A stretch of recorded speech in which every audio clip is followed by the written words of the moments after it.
அன்னைக்கு நைட்டு 12 மணிக்கு தமிழ்ச்செல்விக்கு லேசா இடுப்பு வலிக்குது. அதே சமயம் பக்கத்தில் படுத்திருக்கிற தனமும் நல்லா தூங்கிக்கிட்டு இருக்க தமிழ்ச்செல்வி கீழே படுத்திருக்கிற வசந்தியையும் பார்க்குறாங்க. அப்படியே எழுந்திருச்சு கிச்சனுக்கு போய் ஒரு டம்ளர் தண்ணியை மோந்து குடிச்சிட்டு அப்படியே திரும்பவும் ஹாலில் நடக்க பளிப்பளிர்னு வலி அதிகமாகிறத உணர்ந்த தமிழ்ச்செல்வி அப்படியே அங்கே சோஃபாவில் உட்காந்துடுறாங்க. வலி தாங்க முடியாமல் அம்மா அம்மா அப்படின்னு சொல்லிட்டு சத்தம் போட்டுக்கிட்டே இருக்க எழுந்திருச்ச தனமும் வசந்தியும் தமிழ் என்னாச்சுமா வலிக்குதா அப்படின்னு சொல்லிட்டு சத்தம் போட வெளியில் படுத்திருக்க செல்லப்பாண்டியை போய் எழுப்புறாங்க. அப்பா அக்காவுக்கு பிரசவ வலி வந்துருச்சுன்னு நினைக்கிறேன், ரொம்ப வலி தாங்க முடியாம அழுகிறாப்பா அப்படின்னு சொல்லிட்டு தனமும் சொல்ல எல்லாம் அசந்து தூங்கிக்கிட்டு இருந்த செல்லப்பாண்டி அவசர அவசரமா எழுந்திருச்சு துண்டை உதறி தோல்ல போட்டுட்டு அம்மாடி தமிழ் உனக்கு ஒன்றும் ஆகாதுமா, இருமா இரு, இப்போ நான் போய் ஒரு கால் டாக்ஸியை பிடிச்சிட்டு வந்துடுறேன் அப்படின்னு சொல்லிட்டு கால் டாக்ஸியை பிடிச்சிட்டு வர எல்லாருமா ஹாஸ்பிட்டலுக்கு போகிறாங்க. அங்கே ஹாஸ்பிட்டலில் போய் சார் கண்டிப்பாக இந்த பொண்ணோட ஹஸ்பண்ட் சைன் பண்ணால் தான் நாங்கள் அடுத்தடுத்து என்ன ஃபர்தராக ட்ரீட்மெண்ட்டை ப்ரொசீட் பண்ண முடியுமோ பண்ணணும். ஏன்னா இப்போ ரொம்ப கிரிட்டிக்கலான நிலைமையில் இருக்காங்க.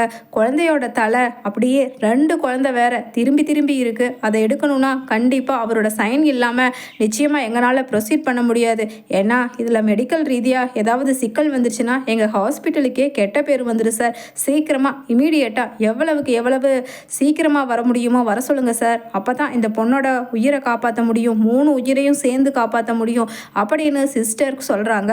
உடனே செல்லப்பாண்டியோ டாக்டர் இதோ இதோ நான் இப்போ போய் என் மாப்பிள்ளையை கூட்டிகிட்டு வந்துடுறேன் அப்படின்னு சொல்லிட்டு போக வசந்தியும் தனமும் அழுகிறாங்க. செல்லப்பாண்டி கிட்ட மாப்பிள்ளை வருவாரா அப்படின்னு கேட்க உடனே செல்லப்பாண்டியோ என்ன வசந்தி சொல்கிற, இதுக்கு வராமல் என்னதான் கோபம், தமிழ்ச்செல்வி மேலே இருந்தாலும் வயிற்றுல வளருது அவரோட உசுறு, அதுவும் 2 குழந்தைங்க, அவரால் எப்படி இப்படி ஒரு செய்தியை கேட்டதுக்கப்புறம் வராமல் இருக்க முடியும். நான் போய் சீக்கிரமாக சொல்லிட்டு வரேன், அந்த அளவுக்கு கல் நெஞ்சுக்காரரா மாப்பிள்ளை இருக்க மாட்டாருன்னு எனக்கு நம்பிக்கை இருக்குது வசந்தி அப்படின்னு சொல்லிட்டு அங்கே போகிறாரு செல்லப்பாண்டி. போய் அங்கே வீட்டோட காலிங் பெல்லை அழுத்த யார் இந்த நேரத்துக்கு வெள்ளடிக்கிறாங்க அப்படின்னு சொல்லிட்டு அம்மாச்சியும் கண்ணை தொடச்சிட்டே எழுந்திரிச்சு வர மோகனாவும் வர்றாங்க.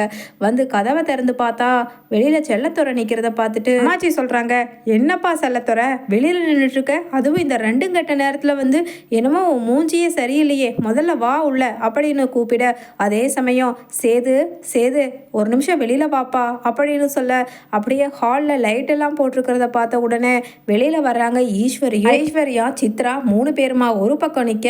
அதே சமயம் என்ன கசமுசன்னு கீழே ஏதோ சத்தம் கேட்குற மாதிரி இருக்குதே அப்படின்னு சாவித்திரியும் தாமரையும் வெளியில் எட்டி பார்க்க என்னடி நமக்கு தெரியாமல் என்னென்னமோ சங்கதி நடக்குது, அந்த தமிழை நேற்று தானே சேது அடித்து துரத்துனா, அதுக்கு என்ன இந்த 2 கட்ட நேரத்தில் அவங்க அப்பன் வந்திருக்கா அப்படின்னு சொல்லிட்டு அவசரமாக ஏதாவது சமாச்சாரம் நடந்துருன்னு சொல்லி இன்ட்ரெஸ்டிங் குறையிறதுக்கு முன்னாடி நம்ம போயிடணும் அப்படின்னு வர்றாங்க. சந்தோஷமா தாமரையும் சாவித்திரியும் கீழே. அதே சமயம் ஈஸ்வரி தொண்டையை செருமிக்கிட்டே அப்படின்னு சொல்லிட்டு எங்க சேது மனசு இலகி அவன் பொண்டாட்டியை பார்க்கறதுக்கோ இல்லை அவளை இங்கே அழைச்சிட்டு வந்துட்டான்னா அப்புறம் இத்தனை பிளான் போட்டு நம்ம எல்லாமே சொதப்பின மாதிரி ஆயிருண்டி ஈஸ்வரி முந்திக்க அப்படின்னு தனக்குத்தானே மனசுக்குள்ளே பேசிக்கிட்டு இப்போ எதுக்காக இங்கே வந்திருக்கீங்க, உங்கள் பொண்ணு எங்கள் மாமாவை ஜெயிலுக்கு அனுப்புனது பத்தாதுன்னு நாங்கள் எல்லாரும் உசுரோடு இருக்கோன்னு ஒட்டு மொத்தமாக ஏதாவது பிளான் போட்டு சாகடிக்கலான்னு உங்களை அனுப்பிச்சி வச்சிருக்காளா அப்படின்னு சொல்லிட்டு ஈஸ்வரி கேட்குறாங்க. உடனே செல்லப்பாண்டியோ ஐயையோ அதுக்காக வரலாம், நான் வரலம்மா, மாப்பிள்ளை வந்து ஒரு கையெழுத்து போட்டால் தான் அங்கே தமிழுக்கு டெலிவரிக்கு அடுத்தடுத்து ஏதோ ட்ரீட்மெண்ட்டை தொடர முடியும்னு சொல்லி டாக்டர் சொன்னாங்கம்மா, சீக்கிரமாக கூப்பிட்டு வர சொன்னாங்க, அதுக்காகத்தான் மாப்பிள்ளையை கூட்டிகிட்டு போகலான்னு வந்தேன் அப்படின்னு சொல்ல உடனே ஒன்றுமே கண்டுக்காம அங்கே சேது தலையை திருப்பிக்கிறாரு. உடனே மோகனாவோ சேது என்னப்பா தமிழ் ரொம்ப கிரிட்டிக்கலான நிலைமையில இருக்கான்னு சொல்லி அவங்க அப்பா வந்து சொல்கிறாரு, நீ எதுவுமே பேசாமல் இப்படி முகத்தை திருப்பிட்டினா என்னப்பா அர்த்தம், போப்பா சீக்கிரமாக போய் கையெழுத்து போடுப்பா, 3 உசுரும் இந்நேரம் உன்னோட வருகைக்காக காத்துட்ருக்கோம்ல அப்படின்னு மோகனாவு சொல்ல உடனே சேது சொல்கிறாரு செல்லப்பாண்டி கிட்ட போய் என்ன உங்கள் பிள்ளைக்கு வலிக்குதுன்னா உங்களுக்கு இப்படி துடிக்கிறீங்கல்ல, அப்படித்தானே எங்கள் அப்பா ராஜாங்கம் அங்கே கட்டி போட்டு அடிக்கும் பொழுது துடிச்சிருப்பாரு, அதை பற்றியெல்லாம் உங்கள் பொண்ணு தமிழ்ச்செல்வி தான் காரணங்கிறத ஒரு நாளாவது உணர்ந்திருப்பாளா, என்னமோ காலையில் அத்தனை வீரவசனம் பேசிட்டு போனால் போய் கற்பூரம் அணைச்சி சத்தியம் வேறம் பண்ணுனா இப்போ எதுக்காக வந்திருக்கீங்க அப்படின்னு சொல்லிட்டு அங்கே சேதுவும் பேச உடனே அங்கே மூக்க அப்படியே ஒரு தேய்ப்பு தேய்ச்சிட்டே பக்கத்தில் நிற்கிற ஈஸ்வரியும் அட்ரா சக்க அப்படி போடு அருவால சேதுவா கொக்கா, நான் கூட எங்கே ஒரு நிமிஷத்தில் அவன் பொண்டாட்டி மேலே இருக்கிற பாசத்தில் மனசு மாறி இந்நேரம் ஹாஸ்பிட்டலுக்கு குடுகுடுன்னு ஓடிடுவானோன்னு பயந்துட்டடி சித்ரா அப்படின்னு சொல்லிட்டு சொல்ல, உடனே சித்ராவோ ஆமாம்மா நானும் அப்படி தான் நினச்சேன் அப்படின்னு சொல்கிறாங்க. அதே சமயம் செல்லப்பாண்டி மாப்பிள்ளை என்ன பிரச்சனையாக இருந்தாலும் அதுக்கப்புறமா பேசிக்கலாம், இப்போதைக்கு அதை பேசுறதுக்கான நேரம் கிடையாது மாப்பிள்ளை. அங்கே 3 உசுரும் ரொம்ப உயிருக்கு திண்டாடிக்கிட்டு இருக்கும் பொழுது நீங்கள் எப்படி மாப்பிள்ளை இப்படி பேசுகிறீங்க அப்படின்னு சொல்லிட்டு சொல்கிறாரு.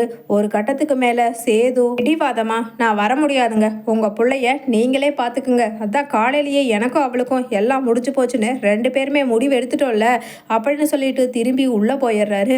உடனே மோகனாவும் பின்னாடியே போய் சேது நீ பண்ணுறது தப்புப்பா, அம்மாச்சியும் அழுகிறாங்க, இந்த குடும்பத்தோட கொலை விளக்கு 2 வாரிசு அவ வயிற்றுல இந்நேரம் இத்தனை கஷ்டப்படுது, இந்த வீட்டோட ஆலமரம் என் புள்ள ராசாங்கம் அங்கே என்ன கஷ்டப்படுறானோ, தெய்வமே ஏன் எங்கள் குடும்பத்து மேலே உனக்கு இப்படி ஒரு கொடூரமான எண்ணம் அப்படின்னு சொல்லிட்டு அழுகிறாங்க. சேது வாப்பா நான் வயசான மனுஷி சொல்கிறேன் அப்படின்னு சொல்லிட்டு பின்னாடியே போக, இதை பாருங்க அம்மாச்சி, உங்களுக்கு ஒருக்கா அம்மாவுக்கு ஒருக்கா அதோ அங்கே நிற்கிறாரே அந்த ஆளுக்கு ஒருக்கான்னு திருப்பி என்னால் பேசிக்கிட்டு இருக்க முடியாது, என்னால் வர முடியாது அப்படின்னு சொல்ல, உடனே செல்லப்பாண்டியோ ரொம்ப நன்றி, ரொம்ப நன்றிங்க அப்படின்னு சொல்லிட்டு திரும்பி அழுதுகிட்டே போயிடுறாரு ஹாஸ்பிட்டலுக்கு. அதே சமயம் மறுநாள் காலையில் விடிஞ்சதும் விடியாததுமா அங்கே ஈஸ்வரி கிளம்பி ஹாஸ்பிட்டலுக்கு போகிறதுக்காக ரெடியாகி இருக்க சித்ரா கேட்குறாங்க, அம்மா எங்கம்மா இந்நேரத்துக்கே கிளம்பி போகிறீங்க அப்படின்னு. என்னடி தமிழுக்கு குழந்தை பிறந்துச்சா இல்லை ஒட்டு மொத்தமாக செத்து ஒழிஞ்சிட்டாளான்னு பார்த்துட்டு வரலான்னு தான் போகிறேன் அப்படின்னு சொல்கிறாங்க ஈஸ்வரி. உடனே சித்ராவும் அப்படியாம்மா நானும் வர்றேம்மா, எனக்கும் தான் ஆசையாக இருக்குது அவள் கஷ்டப்படுறத பார்க்குறதுக்கு அப்படின்னு சொல்லிட்டு சொல்ல, சித்ராவும் ஈஸ்வரியும் ஹாஸ்பிட்டலுக்கு போகிறாங்க. அதே சமயம் அங்கே செல்லப்பாண்டி வெளியில் உட்காந்து சோகமாக அப்படியே கடவுளை கும்பிட்டு அழுதுகிட்டு இருக்க, வசந்தி ஒரு புறமாக நின்று அழுதுகிட்டு இருக்காங்க. அப்போ இங்கே பாருங்கள், அவங்க ஹஸ்பண்ட் வரலைன்னு சொல்லி நைட்லேருந்து நீங்கள் சொல்லிகிட்டே இருக்கீங்க, இருந்தாலும் நாங்கள் என்ன பண்ணுறதுன்னு தெரியாமல் அவங்க அப்பாவான நீங்கள் கையெழுத்து போட இப்போது நாங்கள் சக்ஸஸ்ஃபுல்லாக அந்த குழந்தையோட டெலிவரியை முடிச்சாச்சு, அந்த குழந்தை இப்போ 2 ஆண் குழந்தைங்களை பிரசவிச்சிருக்கா அப்படின்னு சொல்லிட்டு டாக்டரும் சொல்ல, உடனே சந்தோஷத்தில் செல்லப்பாண்டி என்னது எனக்கு பேர பசங்களா, 2மே பேர பசங்களா, ஐயோ ரொம்ப சந்தோஷமாக இருக்குது டாக்டர் அம்மா, ரொம்ப சந்தோஷமாக இருக்குது அப்படின்னு சொல்லிட்டு சொல்ல, உடனே வசதியோ என்னங்க நம்ம போய் நம்ம பிள்ளை தமிழை பார்க்கணும், அவன் நல்லா இருக்காளுங்களா அப்படின்னு சொல்லிட்டு டாக்டர் கிட்ட கேட்க, என் பேர பசங்களை என்கிட்ட கொடுத்துருங்க, நான் பார்த்துக்கிறேன், நான் வளர்த்துக்கிறேன் அப்படின்னு செல்லப்பாண்டியும் வசந்தியும் சந்தோஷத்தில் துள்ளி குதிக்க, உடனே பக்கத்தில் நிற்கிற நர்ஸ் சொல்கிறாங்க, ஒரு நிமிஷம் இப்படி குழந்தைய உடனே நீங்கள் தொடக்கூடாது, அவங்களுக்கு கொஞ்சம் வெயிட் பத்தலை, ஒரு நாள் நியூனட்டல் ஐசியூவில் வச்சு தான் அதுக்கப்புறம் உங்ககிட்ட கொடுப்போம், ஸோ இப்போதைக்கு நீங்கள் அவங்கள டச் பண்ண முடியாது, நான் அவங்கள அந்த ஐசியூ வார்டுக்கு எடுத்துகிட்டு போகிறேன் அப்படின்னு எடுத்துகிட்டு போக,